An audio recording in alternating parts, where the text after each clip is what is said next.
자, 노정 갈등 얘기입니다. 한국노총이 경사노위 불참을 선언했습니다. 대화 전면 중단 배경엔 무엇보다도 한노총 간부 진압 과정에서 발생한 유혈 사태를 꼽지 않을 수가 없겠습니다.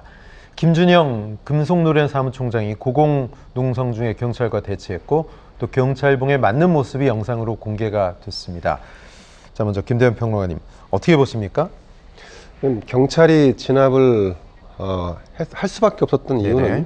당시 이 금속노조 산하의 사무총장이 불법 시위 그리고 또 위험한 시위를 지속하고 있었다라고 경찰이 판단했기 때문이라고 봅니다.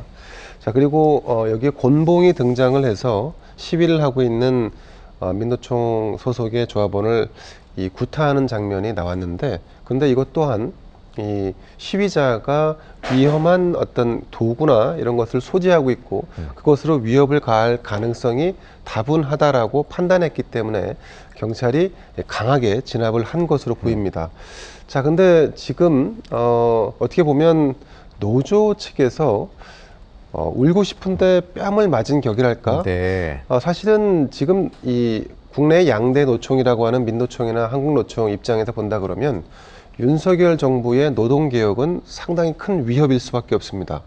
사실 일반론으로 보자면 노조의 투명한 회계 그리고 또 이 노조를 법치에 근간을 둔 새로운 어떤 미래 발전적인 노조 뭐 이런 방식으로 이끌어가겠다라는 게 사실 이 노동개혁의 핵심 중에 하나란 네. 말이죠. 근데 이것은 사실은 노조 스스로가 가져가야 할 개혁 방향인데 정부에 의해서 끌려간다. 이거는 이제 노조가 원치 않는 거지 않습니까?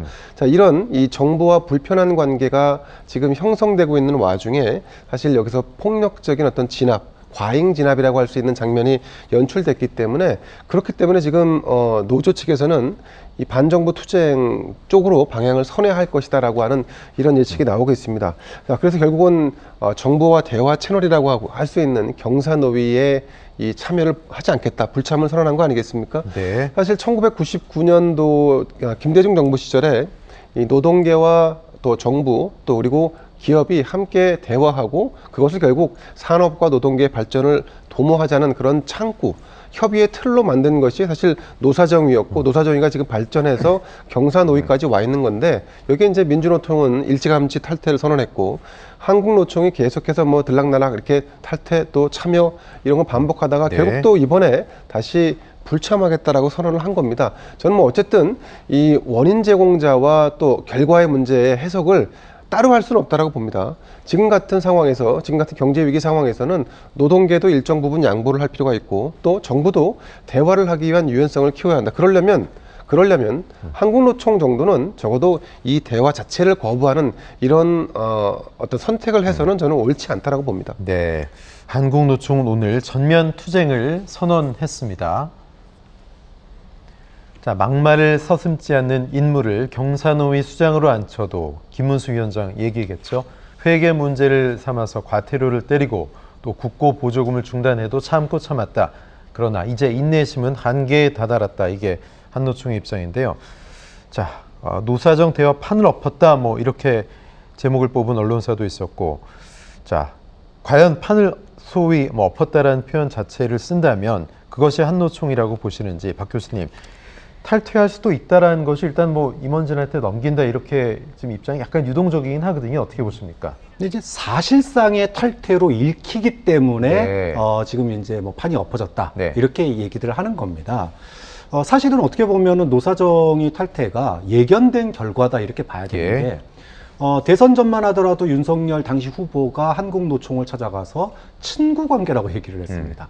그리고 지난 대선에서도 한국노총이 윤석열 후보를 지지하는 그런 모양새를 보여왔기 때문에 일종의 밀월 관계를 유지해 왔는데 한국노총으로서는 지난 1년 동안 어떤 윤석열 정부에 의해서 뒤통수를 맞았다. 네. 이렇게 봐야 되는 게 뭐 대우조선해양, 화물연대 파업 대응, 그다음에 69시간 노동제 문제, 그리고 건폭몰이 이 과정 속에서 노조의 불법에 대해서는 엄단하는 모양새를 보였는데 사측의 불법에 대해서는 사실 그렇게 심각하게 대응하지 않았습니다. 자, 이러다 보니까 한국노총에서 불만이 왔는데 아까 말씀하신 대로 울고 싶은데 뺨 맞은 격으로 네. 이번에 그런 그 곤봉에 의해서 산별 간부가, 그것도 위원장급의 간부가 머리가 깨지는 이런 사태가 벌어지다 보니까 쌓였던 분노가 폭발했다.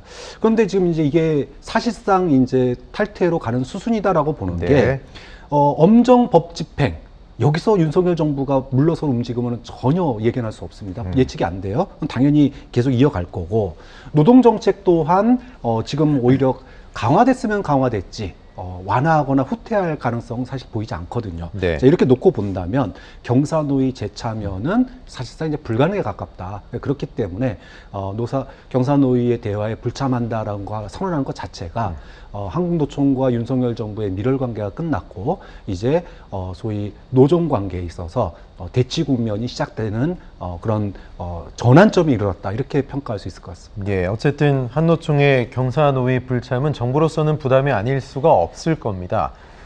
김대현 평론가 말씀하셨듯이 어쨌든 노동계와 정부의 공식적인 대화 창구가 모두 이제 닫히는 거기 때문에 더 그런데 더 큰 문제는 이 과정에서 중재할 수 있는 그런 채널이 없다라는 겁니다.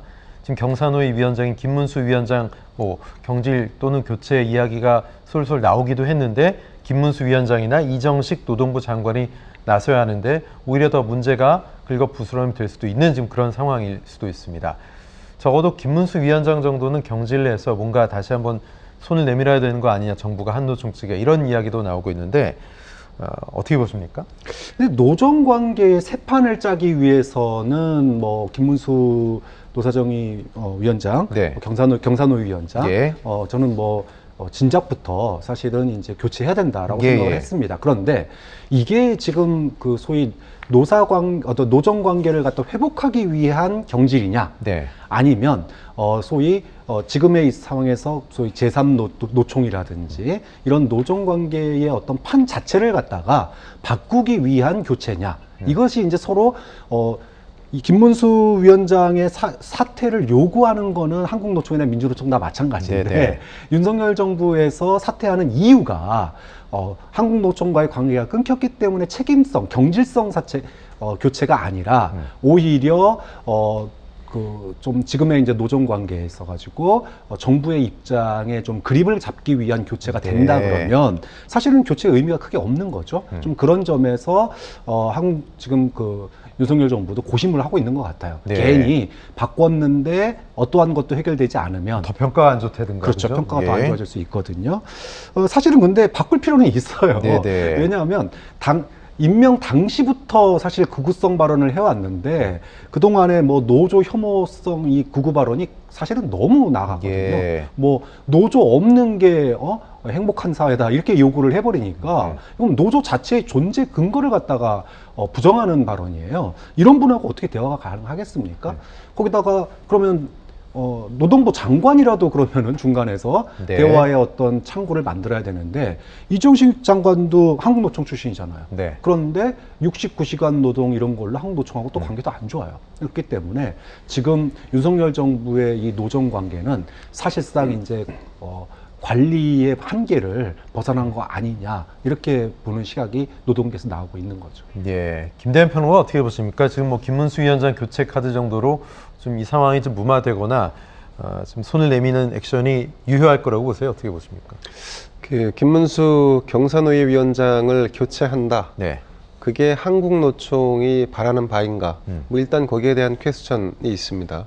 그리고 김문수 이 한 사람을 교체해 주니까 결국 한노총이 복귀했다. 그건 명분이 서질 않는 일 아니겠습니까? 네. 결국 이 한국노총에서 보는 거는 김문수 위원장의 교체라는 것은 글쎄요, 나중에 이제 이 상황이 조금 일단락되고 나서 다시 대화를 재개하자라고 할 때 그때 정부가 살짝 어떤 대화의 제스처로 좀 할 수 있는 카드 정도이지 지금 현재는 주요한 그런 카드가 아닌 것 같습니다. 오히려 한국노총은 이렇겠죠. 김문수를 교체한다라고 한다면 김문수 위원장을 대체할 수 있는 네. 대체제 인물이 누가 될지에 오히려 좀 관심이 있을 수 있겠죠. 근데 그것도 마찬가지로 지금 이 상황, 대화가 중단된 이 상황이 어느 정도 좀 타결되고 다시 대화의 모멘텀이 좀 생길 그 단계까지 가서야 돼 뭐 생각할 문제이지 지금 현재는 어쨌든 그럼에도 불구하고 정부나 아마 한국노총도 꼬여있는 실타래를 풀어야 한다라고 하는 이런 어떤 생각은 가지고 있는 것 같습니다. 그렇기 때문에 즉각적인 경사노위 탈퇴가 아니라 대화를 중단한다, 불참한다 이렇게 한 거 아니겠습니까? 네. 우리가 지금 대화를 참여하지 않는다라고 선언을 한 것은 정부에게 일정 정도 양보하거나 아니면 대화의 어떤 카드를 제시하라라고 어떤 텀을 공간을 열어준 거 아니겠습니까? 네. 근데 문제는 대통령의 의지입니다. 지금 윤석열 대통령, 윤석열 정부는 국가 3대 개혁 과제 중에 하나로 노동개혁을 뽑지 않았습니까? 이 노동개혁의 가장 강력한 의지를 가지고 있는 그 장본인이 대통령입니다. 네. 그렇기 때문에 사실은 양측이 꼬인 실타래를 풀고 싶어도 일단 한국노총은 선언을 했고 또 대통령은 강한 의지를 피력을 해왔고 그러니까 양측이 대화할 수 있는 그런 어떤 여력이 없습니다. 여기에 굽힐의지가 없어 보이는군요. 그렇죠. 양측에. 근데 이제 예. 만약 중재자 역할을 한다고 하면 국민의힘 정당이 나서서 조금 더 유연한 자세를 취할 수 있지 않을까 이렇게 예상을 해볼 수 있습니다만 지금 김기현 국민의힘 당대표 체제에 과연 그런 중재자 역을 할 수 있는 인물이 있는가 이것도 좀 난망해 보입니다. 결국 그래서 당분간 노조와 정부의 관계는 강대강 대치 국면으로 흐를 수밖에 없다. 그리고 윤석열 정부가 개혁 드라이브를 계속 유지해 나간다 그러면 네. 결국은 경사노위의 해체 혹은 경사노위의 재구성 뭐 이런 논의까지 이어질 수밖에 없기 때문에 상당 부분 지금 경제 위기 상황임에도 불구하고 노와 사와 정의 이런 대화는 앞으로 좀 요원해 보이지 않는가 뭐 이렇게 판단을 해봅니다. 예, 노정 갈등이 격화할 움직임 본격화되고 있는데 민주당은 오늘 양대 노총 청년 노동자와 간담회를 갖는 등 대면 접촉면을 넓히고 있습니다. 하지만 지금 어떤 역할을 해야 될 집권 여당 국민의힘은 표정이 좀 복잡해 보입니다. 자, 성일종 의원은 법이 살아있음을 느끼도록 하는 게 맞다. 강경 노선 그대로 가야 된다는 얘기고요. 하태경 의원은 왜 잘못한 사람이 화를 내냐 이런 상황이다. 경사노위 판을 새로 짜야 한다. 국민의힘의 핵심 관계자는 총선 전 한국노총을 끌어와야 하는데 이 얘기는 이제 표 생각이 좀 나는 거죠. 총선에서 한국노총 노동계 세력을 외면하고 갈 수는 없다라는 어떤 위기감의 발로가 아닌가 싶은 그런 멘트인데 자, 노정 갈등이 깊어질수록 지금 말씀드렸듯이 총선 이제 10개월 남았기 때문에 국민의힘 개별 의원들 생각은 또 여러 가지 좀 다를 것 같습니다. 그럼에도 불구하고 집권 여당 역할이란 게 좀 있어야 되고 어떤 카드가 나와야 된다고 보세요? 그러니까 우리가 그냥 원론적으로 바람직한 정당의 모습은 네. 이런 상황에서 대화에 나서고 타협을 하겠다라고 예. 목소리를 높이는 이런 어떤 집권 여당을 기대하겠죠. 그런데 지금 국민의힘도 그렇지만 사실은 용산의 입장이랄까 대통령의 개혁 의지가 워낙 확고하다 보니까 오히려 이런 그 PC주의적 원론주의적 어떤 집권 여당의 모습보다는 오히려 대통령이 주도하고 있는 이끌고 있는 이 노동개혁의 어떤 필요한 입법으로 오히려 백업을 해주는 이런 상황의 선택을 결과적으로 하지 않을까 싶습니다. 네. 그렇기 때문에 지금 성일종 의원이나 하태경 의원이나 이런 분들이 상당 부분 좀 노조에 대해서 강경한 목소리를 좀 계속 이어가고 있는 게 네. 아닌가 싶은데 자 그런데 그런 한편으로는 또 국민의힘 일각에서는 어쨌든 뭐 총선도 있고 뭐 총선에서 이 한국노총이나 민주노총의 표가 얼마나 클지는 사실은 누구도 가늠해 본 적이 없고요. 네네. 예측도 안 됩니다. 사실은 노조원 개개인에게 어느 누구 정당 어떤 누구를 투표하라고 노조 집행부가 요구하거나 주장할 수 네. 없습니다. 그리고 또 주장한다고 해서 그게 받아들여질 가능성도 높지 않고요. 그렇기 때문에 표로 구성할 수는 없습니다만 그럼에도 불구하고 국민의힘은 집권 여당이기 때문에 예. 한편으로는 대통령의 노동개혁을 강력하게 백업하면서 또 다른 한편으로는 이미지적으로 이 민주노총이나 한국노총에 계속해서 어떤 대화에 손짓을 한다는 이런 제스처 정도는 가능할 것 같습니다. 저는 조금 전에도 말씀드렸다시피 지금 이제 이런 국면이 계속 이어지다 보면 강대강 대치 국면에서 결국 경사노위가 판이 깨질 수도 있다. 네. 그런데 이건 사실은 경사노위의 판이 깨진다는 것은 1998년 이후에 노사정이 대화의 틀을 마련해 왔던 것이 무너지는 거기 때문에 그렇죠. 저는 이런 결과까지 나오지 않길 기대하고 그 전 단계에 대통령이 직접 나서서 뭔가 좀 노조와 또 사측의 대화를 다시 연결하는 이런 제스처로 결국 어느 임계점까지는 강대강으로 쭉 가되 그 네. 임계점의 국면에서는 최종적으로 대통령이 결국 대화를 할 수 있게 뭐 할 수밖에 없는 그런 실타래의 발언들을 내놓지 않을까 이렇게 기대를 해봅니다. 예, 노동개혁에 대한 용산에 윤석열 대통령의 의지가 워낙 강력하기 때문에 지금 뭐 상당히 이도저도 힘든 그런 상황이고 국민의힘은 어쨌든 한국노총과의 지도부와 당장 관계 개선이 쉽지 않다고 보고 일단 어떤 뭐 액션이라고 말씀하셨는데 산하 조직들과 좀 개별적으로 소통하면서 소위 리스크 관리를 해나간다 이런 방침일 거라는 그런 말도 나오고 있습니다. 박 교수님 이게 유효한 움직임일까요? 어떻게 보세요? 그러니까 뭐 정부가 대화 의지를 표명해야죠. 네. 그렇다고 그래서 대화가 어렵겠는데요. 이렇게 할 수는 없으니까 예.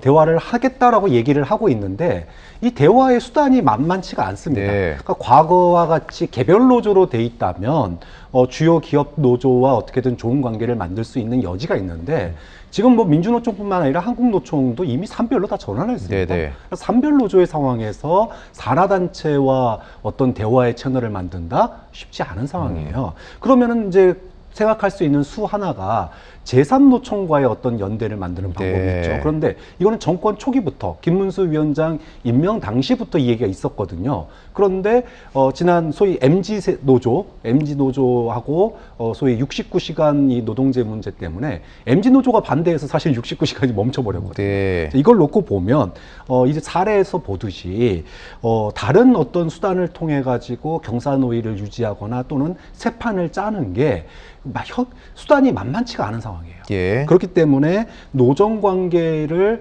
지금처럼 소위 말해서 불법을 엄단하고 그 다음에 강력 드라이브를 통해서 정부가 노조를 강제로 개혁하는 모양새로 나아가면 그 노조 어디서도 협조할 가능성이 지금으로서는 어렵다. 그러면 결국은 예고되는 거는 악화되는 노정 관계 아니겠느냐. 대립 관계, 소위 대정부 투쟁에 나서는 이런 모양새도 예견해 볼 수 있는 그런 상황이 오고 있는 거죠. 자, 노정 갈등이 지금 격화하고 있는데요. 걱정스럽습니다. 국민들은 어떤 생각을 하실지 좀 걱정되고 정부가 이 상황을 잘 수습해야 될 그런 때가 아닌가 싶습니다.